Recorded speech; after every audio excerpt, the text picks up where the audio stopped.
Welcome to RANsquawk's e-morning briefing for Monday the 8th of February 2010.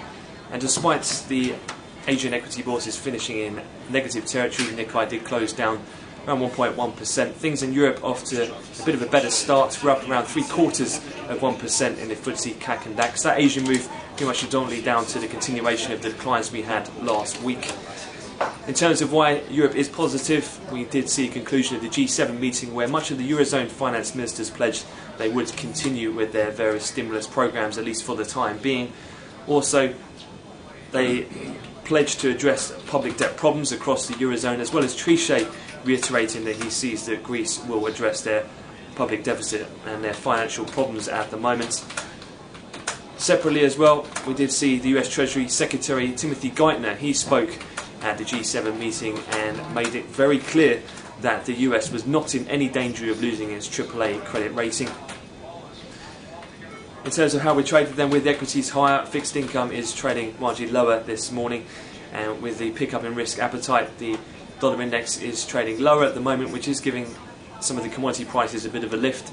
Indeed, on a sector basis, basic materials are outperforming, so reverse of what we had at the latter part of last week's trade, with financials a close second on the best performing sectors. So some other US headlines that are worth noting. Fed's Bernanke in the Journal. He will be discussing unwinding liquidity plans for the House Financial Committee. That'll be on Feb 10th, so this week. Fed's Honig said job growth to be modest but consistently improving. However, Greenspan, the former Fed chairman, a little bit more downbeat, saying that unemployment won't return or recover anytime soon. In terms of foreign exchange, it is worth highlighting at the European Open we saw quite a significant fall in cable, which was down around 100 pips around 6:30 a.m. London time. That was on the back of some commentary out of PIMCO's El Iran, the CEO there. He said that the UK's sovereign is most at risk to lose AAA rating. Now it's pretty much echoed by the former IMF chief economist Simon Johnson. However, with the risk appetite back up across the board, that move was pretty much completely paired now into around 9:30 in London as the dollar index continued to tick lower. In terms of things to come though for the rest of the trading day, it's pretty quiet in terms of actual economic releases.